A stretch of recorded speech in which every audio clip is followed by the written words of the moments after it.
5 राज्यांच्या निवडणुका होईपर्यंत आपल्या मर्यादेत राहिलेली महागाई आता दावणी तोडून धावायला लागली।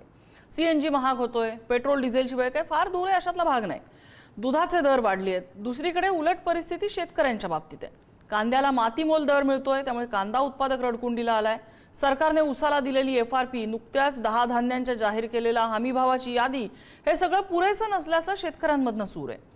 यावर कडी म्हणून की काय आता सरकारने साखरेचे दर नियंत्रणात राहावे असं कारण देत साखर निर्यात बंद केली आहे।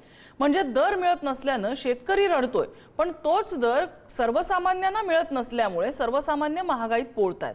काय विरोधाभास असेल ना, हा किती आयरनी म्हणायची। परिस्थिती विरोधाभासी आहे, परिस्थिती बिकट आहे। पंतप्रधान एकीकडे काटकसरीचं आवाहन करतायत, अफवांवर विश्वास ठेवू नका म्हणतायत, पण वाढती महागाई, घटता हमी भाव, पिचलेले सर्वसामान्य नागरिक, शेतकरी, हे सगळं कशाचं प्रतीक म्हणायचं? हे सगळं सरकारच्या नियंत्रणाबाहेर चाललंय का? आपल्या समोर उभं टाकलेलं संकट आपल्याला पाहायचं नाहीये, दिसत नाहीये? नेमकं काय? सर्वसामान्यांनी या सगळ्यात काय करायचं? हाच आहे आपला आजचा चर्चेचा विषय।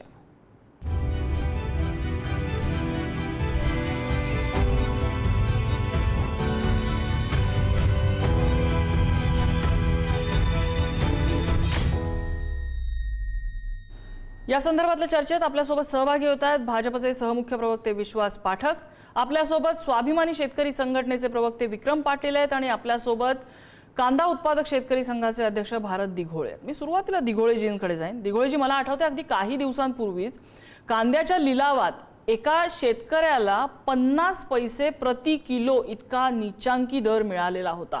आज काय परिस्थिती आहे शेतकऱ्यावर? आणि सरकार एकीकडे साखरेसारखं उत्पादन हे निर्यात बंदी जर करत असेल तर त्याचा कसा फटका बसू शकतोय? नमस्कार मॅडम, आपलं धन्यवाद की आपण पुढारी चॅनलनी या विषयी आता एकदम आम्हाला वेळ दिला। आणि आम्हाला याच्यात वाईट वाटतंय की बघा, आम्ही काबाड कष्ट करतोय, शेतमाल पिकवतोय, कृषी प्रधान म्हणून ओळख असलेल्या या देशामध्ये सर्वाधिक जर आर्थिक संकट कोणावर असेल तर ते शेतकऱ्यावरती आहे। कारण आम्ही अवकाळी पाऊस, गारपीट, दुष्काळ या सर्वांवरती मात करून जेव्हा आमचा शेतमाल पिकवतो, मग तो कांदा असेल, सोयाबीन असेल, इतर सर्व शेतमाल असेल, हा शेतमाल पिकवल्यानंतर बाजार समित्यांमध्ये किंवा बाजारात हा शेतमाल आम्ही जेव्हा विक्रीसाठी घेऊन येतो, त्यावेळेस सरकारी हस्तक्षेपामुळे आम्हाला याचा दर मिळत नाही, आम्हाला नफा होत नाही। ही आमची शेतकऱ्यांची मुख्य तक्रार आहे। आणि ज्या ज्या वेळेस कांद्याचे दर वाढतात कधीतरी थोड्या कालावधीसाठी, अशा वेळेस केंद्र सरकार अति तातडीने, अगदी निम्म्या रात्री म्हटलं तरी चालेल, कांद्यावर निर्यात बंदी करणार, निर्यातीवर शुल्क लागू करणार, किमान निर्यात मूल्य लागू करणार, वेळ प्रसंगी परदेशी कांदा आयात करणार आणि देशातील ग्राहकांना स्वस्तात कांदा पुरवायचा या नावाखाली फक्त राजकारण करून शेतकऱ्याच्या कांद्याचे जे दर आहे ते नियंत्रणात ठेवणार। मग ज्या ज्या वेळेस शेतकऱ्यांवरती संकट येतं, शेतकऱ्याच्या कांद्याला कवडीमोल दर मिळतोय, अगदी 1 रुपया, 2 रुपये, 50 पैसे प्रति किलो इतक्या निश्चयंकी दराने, म्हणजे शेतकऱ्यांनी जो काही भांडवल खर्च केलेला आहे 2000 रुपये, 2200 रुपये प्रति क्विंटल, म्हणजे 20 ते 22 रुपये प्रति क्विंटल आम्हाला उत्पादनाला कांद्याला खर्च आहे एका किलोला, आणि आम्हाला दर मिळतोय 2-5 रुपये। तर ही शेतकऱ्यांची क्रूर थट्टा आहे। आणि कांद्याचे भाव वाढल्यावरती जे सरकार अर्ध्या रात्री निर्यात बंदी करतं, ते सरकार मात्र कांद्याचे दर पडल्यानंतर शेतकऱ्यांना कुठलाही दिलासा देत नाही। आम्ही महाराष्ट्र सरकारकडे पत्रव्यवहार करून, वेळोवेळी आंदोलन करून महाराष्ट्र कांदा संघटनेच्या माध्यमातून मागणी केलेली आहे की सरकारने अति तातडीचा हस्तक्षेप करावा आणि कांदा उत्पादक शेतकऱ्यांना, ज्यांचा तोट्यात कांदा, कमी दरात कांदा विकला गेलाय, अशा शेतकऱ्यांना अति तातडीचं 1500 रुपयाचं अनुदान वितरित करावं। पण दुर्दैवाने यासाठी कुठल्याही सरकारने अजून निर्णय घेतलेला नाही आणि शेतकरी मात्र रोज आपला कांदा विकून लाखोचा तोटा सहन करतोय। राज्यातील सर्व शेतकऱ्यांच्या दिवसागणिक तोट्याचा आकडा बघितला तर काही कोटींचा आम्हाला कांदा विक्रीतून नुकसान होत आहे। बर, मला विक्रम पाटील यांच्याकडे जायचंय। विक्रम पाटील जी, आता ह्या फक्त धान्य उत्पादक शेतकऱ्यांचीच ही अवस्था अशातला भाग नाही, दूध उत्पादक शेतकऱ्यांचं काही फार फरकाने परिस्थिती नाहीये। म्हणजे आता दुधाचे दर जरी वाढलेले असले, अमूल आणि मदर डेअरीचे 2 रुपयांनी दर वाढलेत, त्यांनी सांगितलंय ही जी सगळी प्रक्रिया आहे ती महाग झाल्यामुळे हे दर वाढवावे लागलेत। म्हणजे थोडक्यात शेतकऱ्यांपर्यंत हा वाढलेला दर पोहोचेल का ह्याची कुठलीही स्पष्टता नाहीये। साखरेची निर्यात बंदी, वाढवून दिलेला हमी भाव पुरेसा नसणं, अशा अनेक तक्रारी शेतकऱ्यांकडनं येत आहेत। शेतकऱ्यासाठी सध्याची परिस्थिती कुठे आहे? आणि त्यात आता सीएनजी महाग होतोय, पेट्रोल डिझेल महाग व्हायची शक्यता वर्तवली जाते म्हटल्यावर आणखीन बर्डन येणार आहे। विक्रम पाटील जी, धन्यवाद नम्रता मॅडम। आपण एकूण 2-3 प्रश्नाचा एकंदरीत भडीमार केला. नेमका कोणत्या प्रश्नाच्या अँगलला जावं हा मोठा प्रश्न आहे. एकतर आपण कांद्यामधून एकदमच दुधाकडे गेलो आणि दुधाकडून एकदम साखरेकडे आणि सीएनजी पर्यंत आलो पोहोचलो. होय. आता शेतकऱ्यांचा यामध्ये विचार जर म्हटला तर यामध्ये शेतकऱ्यांना कुठे विचारच घेतलेला नाही मुळात. हम्म. असं झालं की साखरेची निर्यात बंदी हा अचानक उठून घेतलेला निर्णय आहे का, तर कदाचित दूरगामी बघता तर पूर्वीपासूनचा जो आजपर्यंतचा अनुभव आहे, ज्या वेळेला इथं परदेशामध्ये साखरेचे दर वाढतात त्यावेळेला इथं निर्यात बंदी करायचं हे मोदी सरकारांचं 2021 पासून कार्यक्रम चालूच आहे कंटिन्युअस. तो काही थांबलेलाच नाहीये. आणि मुळात या 2025-26च्या गळीत हंगामामध्ये जवळपास 1037 लाख मेट्रिक टन ऊस आपल्या फक्त महाराष्ट्रातून म्हणजे 210 कारखान्याच्या माध्यमातून काढला गेलाय आणि त्याच्यामधून जवळपास 981 लाख क्विंटल साखर आपल्याकडे उपलब्ध आहे. आता साखरेचे इथं निर्यात बंदी केली हे समजल्या जागतिक वायदे बाजारामध्ये लंडनमध्ये आणि न्यूयॉर्कमध्ये बघायला गेलं तर 2 ते 3% वाढ झटकन झाली. आणि याचा फायदा कोणाला झाला तर ब्राझील असेल किंवा आपल्या आदरणीय पंतप्रधान नरेंद्र मोदी साहेबांचे मित्र असलेले अमेरिका याला असेल किंवा मग चीन असेल किंवा मग थायलंड असेल, या सगळ्या राष्ट्रांना याचा फायदा होतोय. आमच्या शेतकऱ्यांना याचं काय होणार आहे याचं काहीच माहित नाही. मुळात आमची एफआरपी जी आहे ती जवळपास 4,900 कोटी रुपये थकलेली आहे. एफआरपीच मिळत नाहीये. तुमचा ऊस कायदा जो सांगतोय त्या कायद्यानुसार 1966 ऍक्ट नुसार 14 दिवसाच्या आत एफआरपी देणं बंधनकारक आहे. आणि हे एफआरपी बंधनकारक असताना सुद्धा त्याचे आज अखेर, आता आज तारीख आहे किती, मे महिन्यातली आपली तारीख आहे 14 आणि या 14 तारखेपर्यंत एफआरपी मिळाली नाही जानेवारी महिन्यापासूनची. मग या अवस्थेमध्ये असं संकटात टाकलेलं असताना मग कारखानदारांची बाजू सुद्धा आमचे नेते आदरणीय राजू शेट्टी साहेब, आमचं मुळात वांदा आहे ते ऊस दरासाठी वांदा आहे. कारखानदार तोट्यात येऊ नयेत. कारखानदार तोट्यात आले तर ऊस उत्पादक तोट्यात येईल. त्याची जाणीव असणारा एकमेव महाराष्ट्रातला आणि देशातला नेता म्हणून कोण असेल तर तो आदरणीय राजू शेट्टी साहेब आहेत. आणि राजू शेट्टी साहेबांनी बऱ्याच वेळा सांगितलंय की साखरेची निर्यात बंदी करू नका. निर्यात बंदी जर करणार असाल तर एमएसपी साखरेचा जो आहे भाव आता 31 रुपयाच्या आसपास तुम्ही थांबवलाय, तो किमान 40-45 रुपये करा. आणि मग तुम्हाला निर्यात बंदी करायची करा किंवा आणखी काय करायचं करा. त्यामध्ये काय तोटा शेतकऱ्यांचा होणार नाही. पण आज तुम्ही शेतकऱ्यांची सरळ म्हणजे 25 ते 30 लाख कुटुंब, अंदाजे कदाचित 33-32 लाख कुटुंब सुद्धा असू शकतील महाराष्ट्रातली. आणि एवढी सगळी कुटुंब ही फक्त आणि फक्त ऊस उत्पादनावरती जगलेले आहेत. आणि यांच्या बरोबर जगलेत ते अप्रत्यक्षपणाने कोण जगलेत तर ऊस तोड कामगार असतील, आपले शेतमजूर असतील, काही कारखानदारांचे कर्मचारी असतील, ऊस साखर वितरक असतील, अशा या व्यवसायाच्या माध्यमातून जेवढे लोक आहेत ते अप्रत्यक्षपणाने या उद्योगधंद्यावरती जगलेले आहेत. आणि हे सगळा कणा मोडायचं काम आजच्या निर्णयानंतर झाला.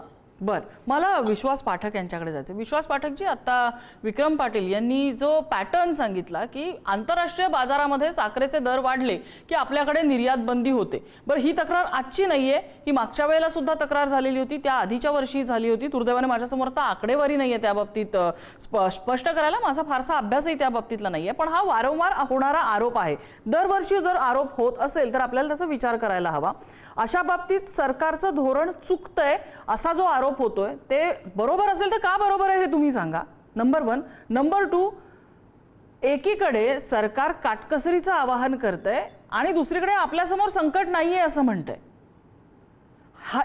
हा दुटप्पी हे कशासाठी सरकारची भूमिका? नम्रतांची 2 गोष्टी आहे. काटकसर करा हा जो प्रश्न निर्माण झालेला आहे ते इराण आणि अमेरिका या युद्धामुळे.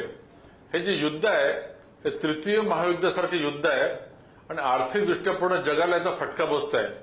त्याचं कारण असं आहे की सप्लाय चेन मोठ्या प्रमाणामध्ये डिस्टर्ब झालेली आहे. होर्मुझ बंद मुवमेंट बंद झालेली आहे. अमेरिकेने तिकडे नाकाबंदी केली आहे. त्यामुळे सप्लाय चेन डिस्टर्ब झाल्यामुळे डिमांड सप्लायचा जो प्रश्न आहे त्याच्यामुळे पुढे जर ऑइल आपल्याकडे कमी आलं, अडचणी निर्माण झाल्या तर आतापासून त्याची बचत करा अशा प्रकारचं आपल्या नरेंद्र मोदीजींनी आवाहन केलंय आणि जनता त्याला प्रतिसाद देखील देते. आता राहिलं म्हटलं कांदा आणि साखरेचा. कांदा आणि साखर हा एक मूळ मुद्दा असा आहे की कधी आपल्याकडे प्रचंड प्रमाणामध्ये त्याचं पीक येतं, प्रोडक्शन असतं आणि कधी कधी त्याचं शॉर्टेज असतं. जेव्हा अशा प्रकारची स्थिती निर्माण होते तर हे विरोधकांकडनं आरोप आणि विरोध हा नेहमीच होत असतो. त्यांच्यासाठी ते योग्य आहे. मात्र सरकारकडे एक फुलप्रूफ असं मेकॅनिझम असतं जिथे तुम्हाला निर्यात ड्युटी जी आहे म्हणजे एक्सपोर्ट ड्युटी इम्पोर्ट ड्युटी कमी जास्त करून त्याला रेग्युलेट करणं आणि भारतीय जनतेला त्याच्यातनं अडचणी होऊ नये ही त्याची प्रायोरिटी असते. असं करताना अनेकदा शेतकऱ्याला असं वाटतं की तात्पुरतं मला नुकसान होत आहे, मात्र ग्राहक आणि शेतकरी दोघांचं हित साधण्याचं एक मेकॅनिझम सरकारकडे असतं आणि ते नेहमीच अंमलात आणलं जातं. बर, पण म्हणजे मी पुन्हा एकदा विश्वास पाठकजी तुमच्याकडेच येणार आहे. मला हे समजत नाही, कांदा आपल्याकडचा सर्वसामान्य माणूस हा 100 रुपये किलोने सुद्धा खरेदी करतो. त्यावेळेला कांद्याला शेतकऱ्यांना क्विंटल मागे किती दर मिळतो हे सांगा. आणि कांदा आपल्याकडचा शेतकरी 10 रुपये किलोने सुद्धा खरेदी करतो, त्याही वेळेला शेतकऱ्याला किती दर मिळतो. मुद्दा असा आहे की हा फायदा शेतकऱ्याकडे जात नाही. आता दिघोळेने जे सांगितलं की सरकारचा हस्तक्षेप इतका प्रचंड आहे याच्यामध्ये की आम्हाला सुरळीतपणे ही प्रक्रिया राबवता येत नाहीये. दिघोळेजी, मी येते आपल्याकडे, विश्वास पाठकांकडनं थोडक्यात उत्तर घेते. नाही बघा, याच्यावरच सरकार अनेक वर्षांपासून काम करत आहे, त्याला यश देखील येत आहे. आता स्टोरेज सारख्या फॅसिलिटी निर्माण केल्या, समृद्धी महामार्गासारखा महामार्ग निर्माण करून नागपूरहून आज मुंबईपर्यंत 6-7 तासांमध्ये ट्रक येतात. त्यामुळे लॉजिस्टिक जर आपण वाढवलं आणि हे बिचोलिया जे आहेत यांचं इन्व्हॉल्वमेंट कमी केलं की हा प्रॉब्लेम सॉल्व्ह होणार आहे. हा प्रॉब्लेम आज पूर्ण सॉल्व्ह झालाय का? सॉल्व्ह झालेला नाही. मात्र सरकार कठोरपणे त्याच्यावर कार्यवाही करत आहे आणि या शेतकऱ्यांच्या खिशामध्ये पैसे उपलब्ध होत आहेत. बर, पूर्णपणे आम्हाला यश आलंय का? आलेलं नाहीये. आपण विचारूया. आम्ही त्या दृष्टीने पावलं उचलतोय. विचारूया दिघोळेजी, आता ते म्हणतायत, ते जे दावा करतायत की त्या दृष्टीने आम्ही पावलं उचलतोय, अजून पूर्ण यश मिळालेलं नाही असं ते मान्य करतायत, मात्र त्या रस्त्यावर आम्ही चालतोय. सरकार असं म्हणताय, हे पटतंय का तुम्हाला? नाही बघा, की सरकारचं कोण विरोधक आणि कोण समर्थक हा एक वेगळा विषय आहे.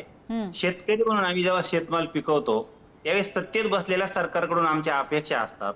सरकारकडे आम्ही गाऱ्हाणं मांडलं, प्रश्न मांडले, याचा सत्ताधाऱ्यांना किंवा त्यांच्या समर्थकांना, प्रवक्त्यांना राग यायचं काही कारण नाही. मुळामध्ये आम्ही रात्रीचा दिवस करतो, काबाड कष्ट करतो, आम्ही कोणा उपकार करत नाही. आमच्याच कुटुंबासाठी आम्ही पिकं पिकवतो, त्याचं उत्पादन करतो. नैसर्गिक आपत्ती झाली तर आम्ही सहन करतो. त्याच्या दरम्यान त्यावेळी जे कोणी सरकार असतील, राज्यातील, केंद्रातील, त्यांच्याकडून काही तुटपुंजी भरपाई मिळते, हरकत नाही. परंतु आमचं म्हणणं कसं आहे की त्यांनी आता सांगितलं की सरकार याच्यामध्ये ग्राहकांचं आणि शेतकऱ्यांचं हित बघतं. ग्राहकांचं हित जास्त बघितलं जातं, कारण आपल्याकडे आता सर्वात जास्त महत्व कशाला आहे की निवडणुका जिंकता आल्या पाहिजे. निवडणुकाच्या जिंकण्याचं समीकरण जोडता मग इतर घटक पायदळी जरी तुडवले तरी काही होत नाही आमचं, आणि आम्ही अशा निवडणुका जिंकत राहू. या आविर्भावात जर कोणी राहत असेल तर बघा, 2024ला त्याच्या काही दिवस आधी डिसेंबर 2023ला जेव्हा कांद्याची निर्यात बंदी झाली तर महाराष्ट्राने दाखवून दिलं की ज्या महाराष्ट्रामधून 2014 आणि 2019ला महायुती किंवा एनडीएला जे काही लोकसभेच्या उमेदवार मिळाले होते, 40+ जागा आल्या होत्या लोकसभेच्या, परंतु निर्यात बंदीच्या रागापोटी शेतकऱ्यांनी जे आर्थिक नुकसान झालं 2023चं, याचं उत्तर पुढच्या 6 महिन्यात 2024च्या निवडणुकीतून दिलं. तर हा राग व्यक्त करण्याचा शेतकऱ्यांना अधिकार आहे. तुम्ही जेव्हा आमच्यासाठी काही करणाऱ्या अपेक्षेपोटी आम्ही तुम्हाला दोनदा चांगलं मतदान दिलं भरपस, पण आमच्याच तुम्ही उराव बसले आणि आमच्याच छातावर बसून आमच्या कांद्याचे भाव पाडले, तर त्याचा आम्ही राग व्यक्त करणार. आम्हाला तुमचे विरोधक कोणी राजकीय पक्ष असू शकता, आम्ही कांदा उत्पादक संघटना असेल किंवा शेतकरी म्हणून आम्ही जेव्हा काय सरकारकडे गाऱ्हाणं मांडतोय, प्रश्न मांडतोय, कोणी विरोधक म्हणायची काही गरज नाहीये. आम्ही शेतकरी म्हणून लढतोय आणि शेतकऱ्यांसाठी तुम्हाला जर काही करता येत नसेल तर किमान आमचे भाव तरी पाडू नका. आम्हाला काही भाव देता येत नसेल, अनुदान देता येत नसेल तर निश्चित देऊ नका, पण भाव पाडायला तुम्ही येऊ नका. कारण देश आता आपला, जे आपल्या देशातले ग्राहक आहे यांची आता आर्थिक सक्षमता वाढत चालली. घेतील ते 40-50 रुपये किलोनी कांदा घेतला तर काही वावगं नाही. निश्चितपणाने शेतकऱ्याला किमान 30 रुपये पेक्षा अधिकचा बाजार समित्यांमध्ये दर मिळाला पाहिजे, अशी तुम्ही एक सिस्टीम उभी करा. की आम्ही मला विक्रांत पाटलांकडे हाच मुद्दा घेऊन जायचा आहे की ही सिस्टीम काय असू शकते. म्हणजे आपण कांद्याबद्दल बोलतो म्हणून कांद्याचंच उदाहरण घेऊन हा प्रश्न विचारते. परदेशात ज्या वेळेला आपण बघतो, परदेशामध्ये कांद्याचा दर हा वर्षभरामध्ये जवळपास सारखा असतो. भारतासारखं नसतं की या सीझनमध्ये 10 रुपयांनी पुढच्या सीझनमध्ये 100 रुपये असं नसतं, जवळपास सारखा असतो. म्हणजे कांद्याला तिकडे कदाचित एक हमीभाव दिलेला असतो. म्हणजे दर पडले तरी सुद्धा शेतकरी सेफ असतो, दर वाढले शेतकऱ्याला थोडासा तोटा जाणवेल पण तरी सुद्धा शेतकरी सेफ असतो. सो हा सेफ गेम आपल्याकडे खेळता येईल का असा? आता हा परदेशाला धरून जो आपण प्रश्न तयार केला तो खूप छान केला. कारण ग्लोबलायझेशनचं उदाहरण नेहमीच मोदी साहेब देत असतात आणि ग्लोबलायझेशनची चर्चा फार मोठ्या प्रमाणात इव्हेंट करायचा त्यांचा एक मनोदय सारखा असतो.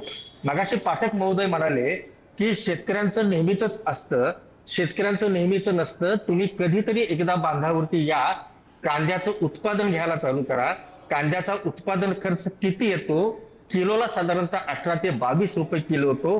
त्याच्या लावणीपासून काढणीपर्यंत काय त्रास होतो, शेतकऱ्याच्या डोळ्यामध्ये काय पाणी असतं किंवा आनंद असतो, तो तिथं बघायला एकदा या पाटील साहेब. तुम्हाला त्यानंतर त्या इव्हेंटचं महत्व कळेल. आज नाशिक जिल्ह्यातला लासलगावच्या बाजारपेठेमधला कांदा महाराष्ट्रातला सगळ्यात मोठ्या प्रमाणात सगळीकडे सर्क्युलेट होतो.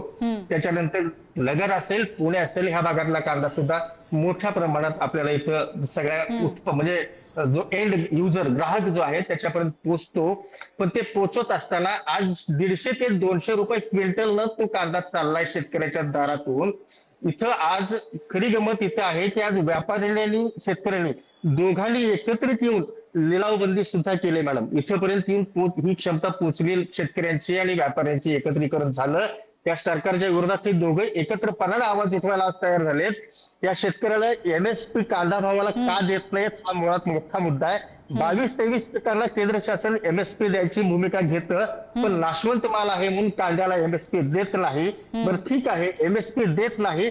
यावर्षी कांदा उत्पादक अडचणीत आहे. देगोळे साहेब म्हटले, खूप अंतकरणातनं बोलत होते देगोळे साहेब, ज्यावेळेला तुम्ही एमएसपी देऊ शकत नाही, तुम्ही किमान MIS चे अमेंडमेंट करा.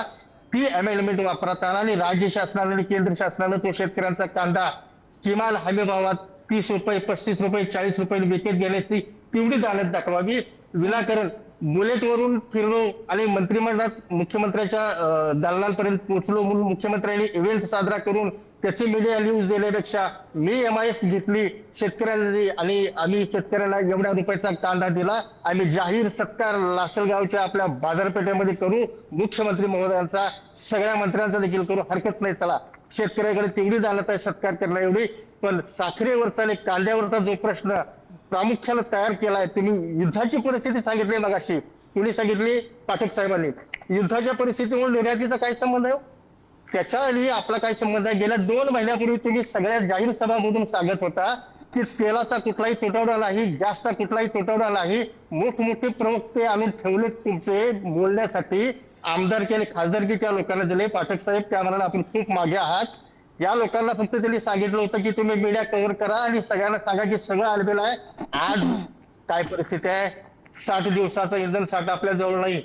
तुम्ही 4 चाकीचा प्रवास करू नका म्हणता, 2 चाकीचा प्रवास करू नका म्हणता, पेट्रोल डिझेल कमी वापरा, खाद्यतेलाचा वापर कमी करा, मेट्रोचा वापर करा. गावात तुटलेली मेट्रो, आमच्या गावामध्ये डिझेल पेट्रोल नाही झालं तर आम्ही जगणार आहे कुठं? आमची बाजारपेठ आम्ही छोटी मोठी करणार आहे कशी? आणि खाद्यतेलाचाच वापर नाही करायचा झाला तर त्याच्यावर आधारित असलेले. बरं मला सांगा, खताच्या किमती सुद्धा तुम्ही खत कमी वापरा म्हणताय, खूप मोठा मुद्दा आहे. खत कमी करा. आता समोर खरीपाचा हंगाम आला आहे, तुम्ही खताचा वापर कमी करा म्हणून सांगताय. म्हणजे आमचं उत्पादन घटवायचं आहे तुम्हाला. आणि अमेरिकेचं ट्रेड डील जे केलंय त्याच्याबरोबर इमान राखायचं आहे तुम्हाला. आणि तिथला शेतीमाल आमचं उत्पादन घटणार नाही मॅडम, ऐकून घ्या. आमचं उत्पादनच घटणार आहे खत कमी केल्यानंतर.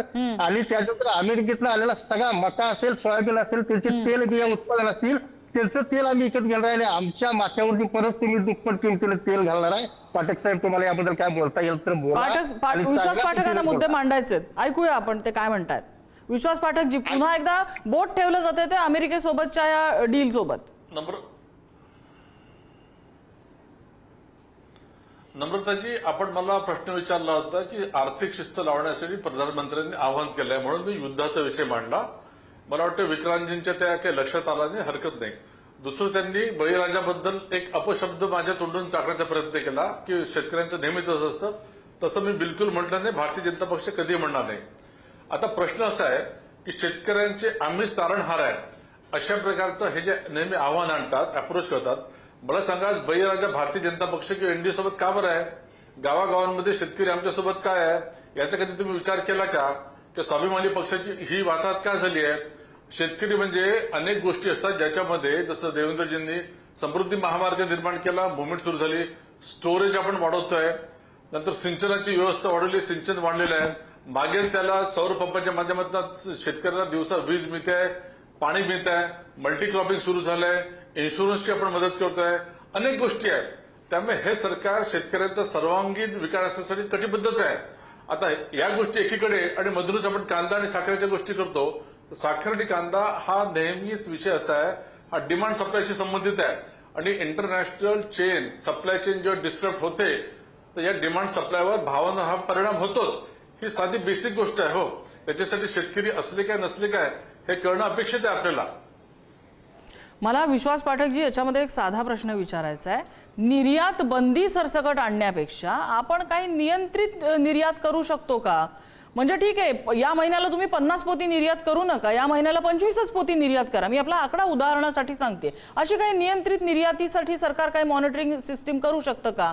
सरसकट निर्यात जर बंदी करायची झाली तर तिथे फटका हा बसणारच आहे आणि मुख्यत्वे हा निर्यात बंदीचा फटका बसतो साखर कारखान्यांना. साखर कारखान्यांना जर फटका बसला तर तो जो FRP नुसार जो दर जी त्यांची जी उसाची उचल झालेली असते त्याचे पैसे शेतकऱ्यांना मिळणं अपेक्षित असतं, ते पैसे त्यांना मिळत नाहीत. फटका बसतो शेतकऱ्यालाच. पाठकजी थोडक्यात. बघा नम्रताजी, अशी परिस्थिती जेव्हा निर्माण होते तर सरकार कोणाची असो आपल्याकडे हे ऑटोमेटेड मोडमध्ये नियंत्रण करण्याची पद्धती आहेच, ती असतेच. ती जेव्हा करत असते कधी पार्शल एक्सपोर्ट हे असतात, रिस्ट्रिक्शन असतात, कधी फुल्ली असतात, कधी टेम्पररी असतात, कधी 1 महिन्याचे असतात. या गोष्टी घडतच असतात, ती यंत्रणा आहेच. मात्र तेव्हा जेव्हा नियम होता तेव्हा शेतकरी पूर्णपणे सॅटिस्फाई आहे किंवा कन्झ्युमर पूर्णपणे सॅटिस्फाय असं होत नाही. दोघांचंही थोडं थोडं सॅटिस्फॅक्शन होत असतं. मात्र सरकार म्हणून हे ओव्हरऑल कन्झ्युमरला आपल्याला डोळ्यासमोर ठेवून आणि शेतकऱ्यांचं हित देखील फार तो अडचणीत येणार नाही असं धरूनच हे नियम होत असतात. मग जर डिमांड अँड सप्लायच्या बाबतीत जर तुम्ही साखर आणि कांदा या दोन्हीचं उदाहरण दिलंय, साखरेची किंमत आपल्याकडे फार वाढताना दिसत नाही, ती 35-40च्या दरम्यान फिरत असते. कांद्याचं मात्र तसं नाही. कांदा ते 100 ते 10 अशा एवढ्या मोठ्या रेंजमध्ये का फिरतो? जर डिमांड अँड सप्लायवालं हे पण क्रॉप असेल तर त्याच्या बाबतीत नियंत्रित करण्यासाठी आपण काहीच का प्रयत्न करत नाही? एक मेकॅनिझम का उभा करत नाही? साखर केंद्रे इंटरनॅशनल मार्केटमध्ये मोठ्या प्रमाणामध्ये उपलब्ध असते.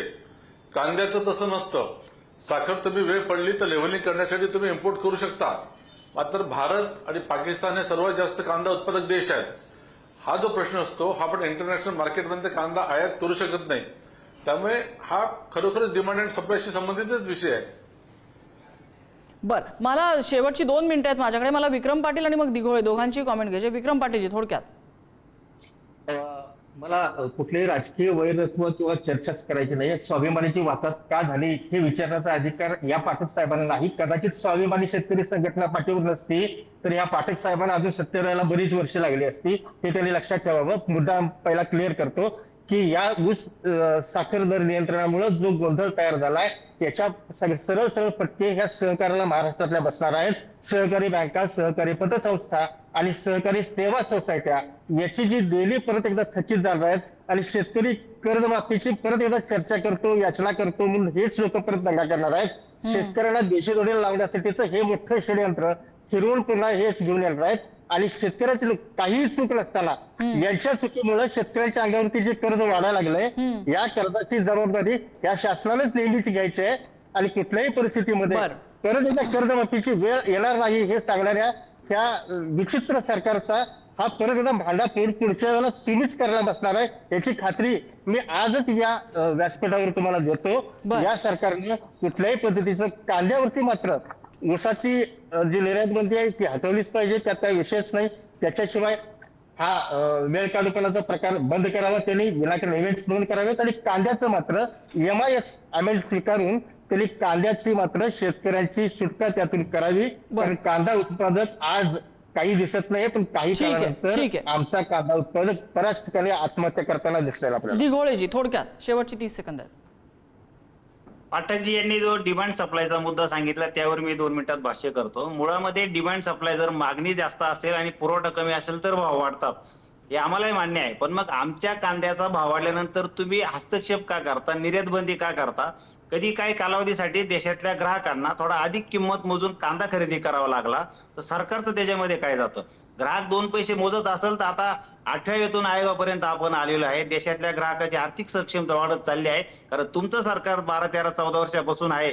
तुमच्या सरकारच्या काळामध्ये जर ग्राहकांची आर्थिक सक्षमता वाढलेली आहे तर त्यांना अधिकच्या किमतीने कांदा घेऊ द्या. पण डिमांड सप्लायचं तुम्ही उदाहरण देता आणि ही वेळ मारून देता आणि शेतकऱ्याला दोषी ठरवता, हे पूर्णपणे चुकीचं आहे. कांद्याचे दरवाढीनंतर तुम्ही कधी हस्तक्षेप करू नका, निर्यात बंदी करू नका, परदेशी कांदा आयात करू नका, निर्यातीवर कुठल्या अटी शर्ती घालू नका. आणि कांदा आमचा कमी भावात गेला तर आम्ही तुम्हाला काही तुमच्याकडे सरकारकडे मागायला येणार नाही. ही सर्व महाराष्ट्रातल्या शेतकऱ्यांकडून कांदा संघटनेच्या माध्यमातून आम्ही तुम्हाला हमी देतो. बरं दिघोळेजी, तुम्ही जसं म्हणताय की शेतकऱ्याच्या बाबतीत सरकारचं धोरण हे अतिशय चुकीचं आहे, ग्राहक काय फार लाडके आहेत सरकारचे अशातला भाग नाही. निवडणुकांच्या काळांमध्ये काहीसं चित्र दिसतं. कारण ज्या वेळेला तुम्हाला कांद्याला 50 रुपयाचा दर मिळतो तेव्हा आम्हाला ग्राहकांना त्यासाठी 100 रुपये मोजावे लागतात बाजारामध्ये. तुम्हाला जेव्हा 50 पैशाचा दर मिळतो त्यावेळेला आम्हाला 5 रुपयात कांदा मिळत नाही. ही जी दरी आहे ना, हे जे विरोधाभासी चित्र आहे ना, हे कुठेतरी बदलायला हवं. सरकार जर म्हणत असेल आम्ही त्यावरती काम करतोय, आम्हाला थोड्याशा वेळाची गरज आहे, ही सिस्टीम आम्ही संपूर्णपणे दुरुस्त करायचा प्रयत्न करतोय, त्यांनी वेळ घ्यावा. पण दरम्यानच्या काळामध्ये शेतकऱ्याचं मरण होता कामा नये. लाखांचा हा जो पोशिंदा आहे, हा पोशिंद्याला धक्का लागता कामा नये, याची काळजी सरकारनं घ्यायला हवी, एवढीच अपेक्षा आहे. बाकी शेतकऱ्यांचे प्रश्न आम्ही कायम मांडत राहणारच आहोत. चर्चेत आपल्याला सगळ्यांनी वेळ दिला, सगळ्यांचे आभार. आजचा धुळा इथेच थांबतोय.